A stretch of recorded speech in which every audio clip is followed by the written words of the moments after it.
All right, so we chunked our module back in, your airbag module, just so you'll know. If you don't, it's located right there underneath where the center console goes. We are going to now open up our rebuilt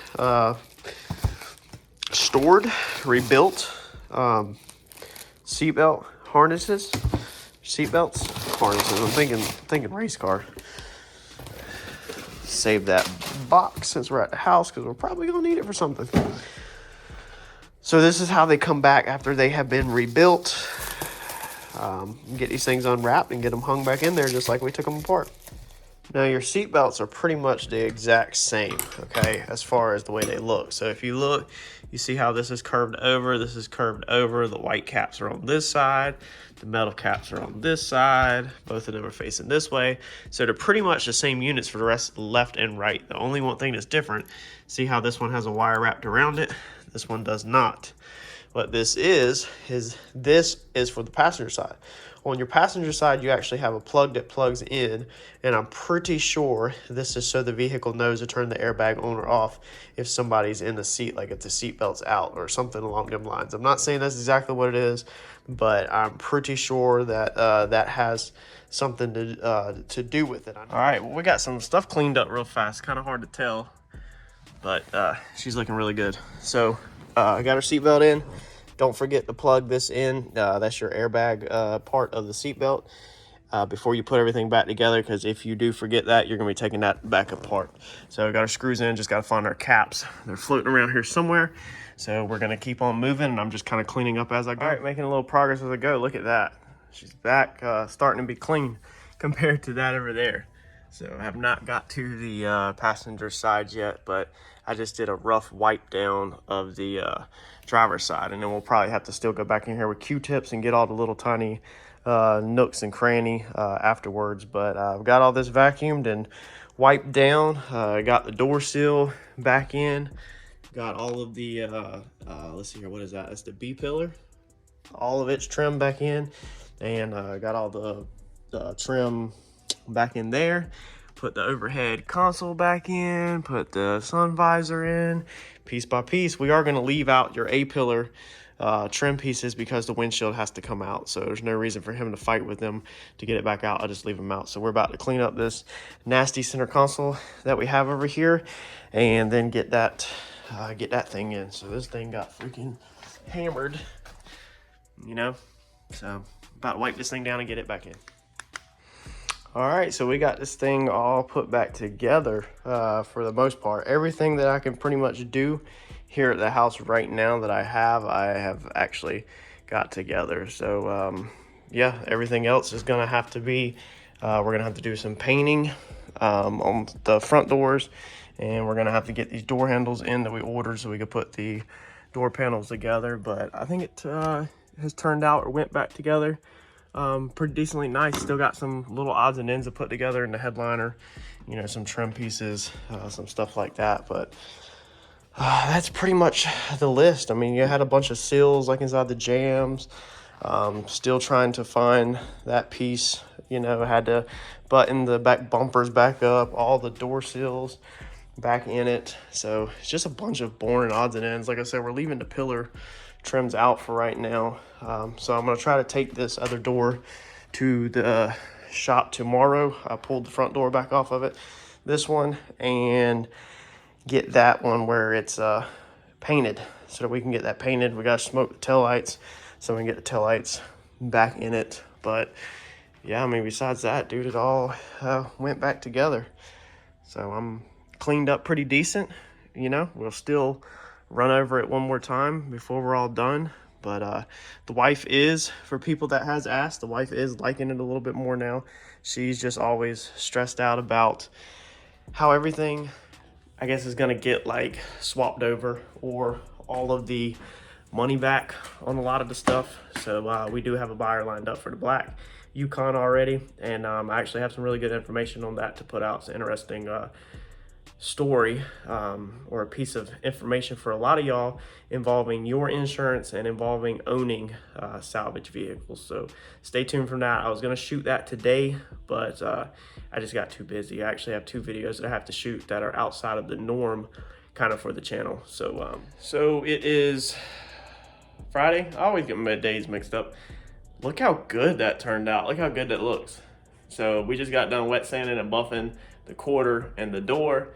I'm about to flip the camera around to show y'all because I ain't got nothing to hide. But dude, this thing turned out mint after we wet sanded and buffed it. So got the door panel back in the back door, got all that cleaned up, got the door handle in it, as you can see. So that is freaking exciting.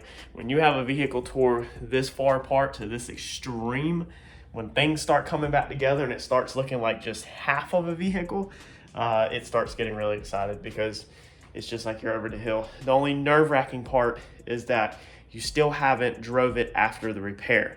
So, you know, we still have to, things that y'all would never think about, that us as rebuilders think about sometimes, is wind noise.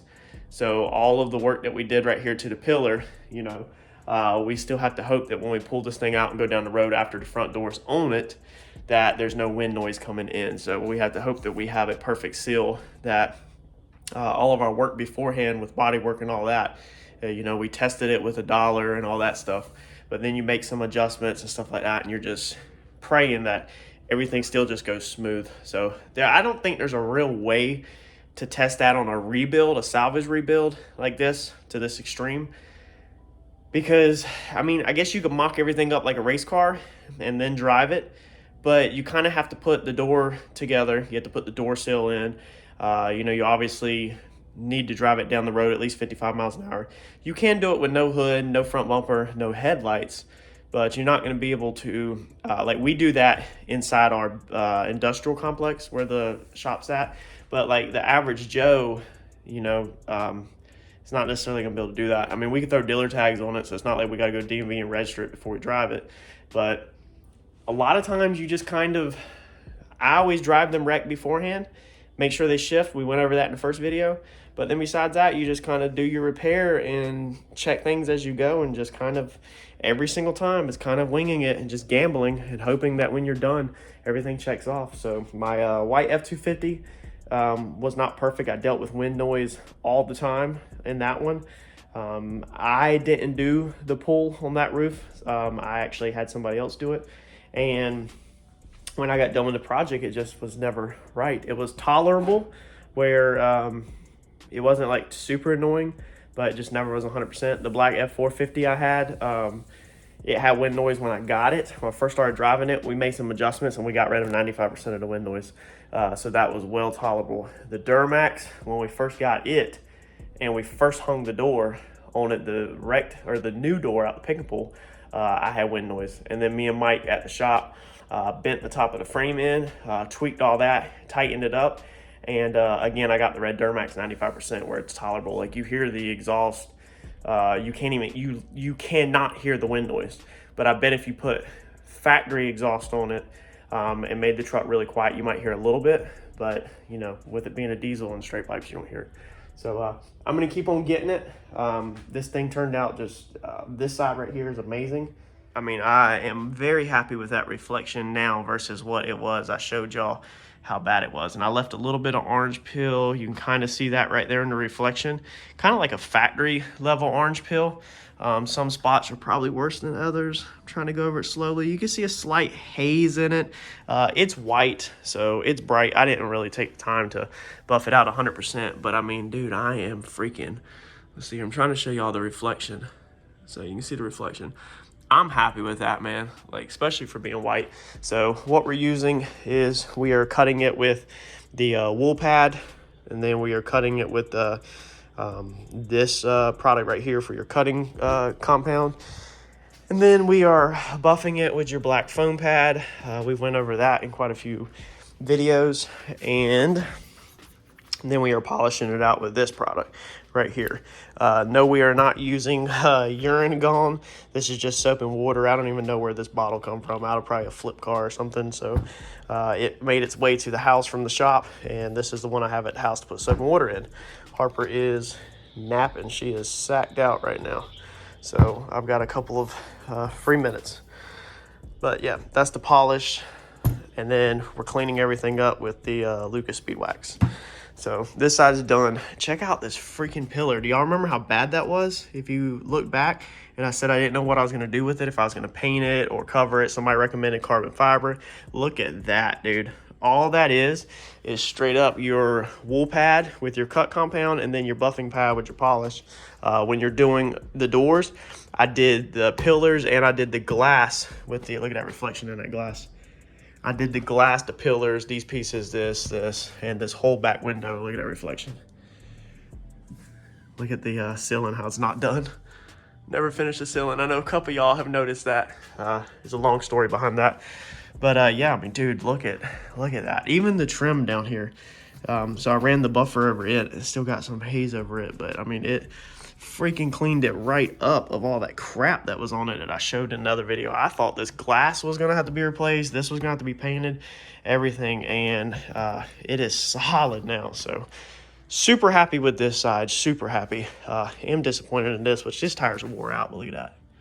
Screw. So that's shop life right there. It sucks. We're having screws, nuts, and bolts all over the ground at the shop. Sometimes we miss and don't get picked up.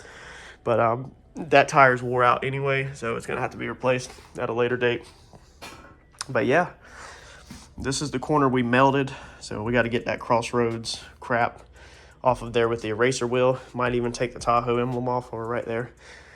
So I think we are going to pull this thing outside. I had it out yesterday to get some floor mats put back into stuff, but I think I'm gonna pull it outside and turn it around 180 and then back it in, because I have all of this natural light from this door right here, whereas that side of the garage over there has nothing. So I can see how I'm wet sanding and buffing and assembling. I don't have the driver's door yet. It's at the shop. I painted it today, so today's Friday. We're picking up the Comet Saturday morning, so that'll be its home video. But then I plan to go to the shop, grab the driver's door, and assemble the driver's door also. But I'm thinking we'll go ahead and turn this thing around, and the rest of the afternoon and everything will be wet sand and buff back door quarter, wet sand buff front door, assemble door panel on back door, and assemble 100% whole entire front door plus alignment on the whole entire front door. And I hope it lines up right. So got all the door handles painted. I got the tail lights smoked out the other day at the shop. They need to be wet sanded and buffed, but that's what the tail lights look like. So we got to get them installed. Probably this afternoon when it cools off, pull the vehicle back out, open the hatch up, and get the tail lights in it and get some gas in it, because this thing is about out of fuel. It's like literally like buried on the needle. Obviously, I'm not gonna drive it to the gas station. So yeah, let me turn this thing around and keep on getting it. This is where things that I have been teaching y'all start to come in effect. So when you're at your house or your garage doing it by yourself, towel in your jack so you don't tear your paint up. And then normally your piece might be painted here, even if it's not. Put tape on the edge. That way you never have paint touching metal or paint touching paint. Them two combinations will bust paint. Paint hitting tape normally is not going to bust it, because tape has a little tiny bit of cushion to it. So it's not too hard objects hitting each other. So use your jack. Get you a couple bolts in it, because when these doors are loaded, these things are freaking heavy. So we have our wrecked one right there. We're going to get this thing where it's closing right, and then we basically have to strip everything out of that one, and hopefully not leave no glass on the floor for me and Harper to get in our feet, because me and Harper are always digging metal out of our feet. That baby knows how to stick her feet up in the air and point to it when there's a little tiny piece of metal in there from being out here in the shop, and she'll let me sit there with a razor blade and pick it out. Just watch, not squirm, nothing, because she knows that it's just part of our life is digging metal out of our feet from out here fabricating. So me and Harper don't want metal in our glass in our feet though. So there's a lot of busted glass in there. If it wasn't 100 degrees outside, I would be stripping it in the yard so it goes down in the dirt, and it will never affect anybody, because it's just tiny pieces is what's left. But we're gonna get everything swapped over, keep everything right here to this one area, sweep this area really good, and keep on getting it. Make sure everything opens and closes right, make sure all of our perimeters right, get our seals in, everything, and then we will finally move on to the buffing once we get majority of that together. Probably even get the glass in it, maybe. I don't know. We'll see, but let's get at it. All right, and I did have a problem. I actually hung the door, as you just seen, and then I had a problem. The door, when it opened, it was hitting, or when it opened, it would go behind the fender, but then it wouldn't open back up, because the door popped out past the fender. So the door was sticking out farther than the fender was. Same issue we had on the other side. The only issue with this is that I've already painted this door, and I pretty much believe that my door is right because it didn't look like it was too much damage. It could be out a little, but we all know how sorry the fitment is on aftermarket fenders. So instead of adjusting the door to the fender, we're going to try to adjust the fender to the door. Now what I have done is I come through here. First off, I loosen these bolts in your fender, and I loosen these brackets. We showed in a previous video how these brackets will slide, or we talked about it. They'll slide like this. We come in here and took all of our bolts out that hold our fender sturdy to there. And we loosened this up here to let the fender relax again, because sometimes when you're tightening this and then tightening that, whatever, it pulls it in one direction or other. So we unloosened all of our bolts and the one in the bottom, let the fender relax, get it back to neutral where it's not pulling no directions. Then what we did was I come in here and I tighten the front up. So what that will do is tighten the front up will obviously pull the fender this way. Now you're probably talking not even a 16th, maybe the thickness of a notebook paper. But when you're messing with, you just need a little tiny bit of a clearance. Your gap when the door's closed looks beautiful, so it looks good. But it's just when it sweeps open, it doesn't quite clear it. You can see Harper's playing in the Tahoe. So I've tightened the front bolts, left everything else loose to suck the fender this way. Before I tighten them, like I said, I loosened these brackets and I loosened these. So this bolt right here controls in and out. These bolts right here on this bracket controls forward and backwards. Now this piece right here was pretty much all the way to the thing. We now have it out where it's flush, which we needed that anyway. That was sucked in way too far. So what I did was I then left these bolts right here. Once I tightened that up front. Harper, do you have something to say? Huh? Or are you gonna let me explain this fender? What are you doing? Your seat? Okay.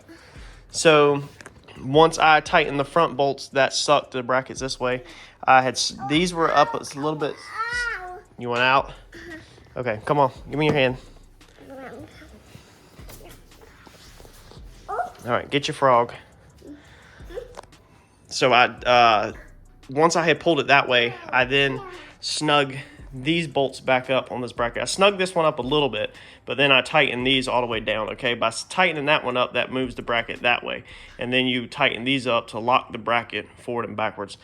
Then bump off, a little bit of pressure off of these.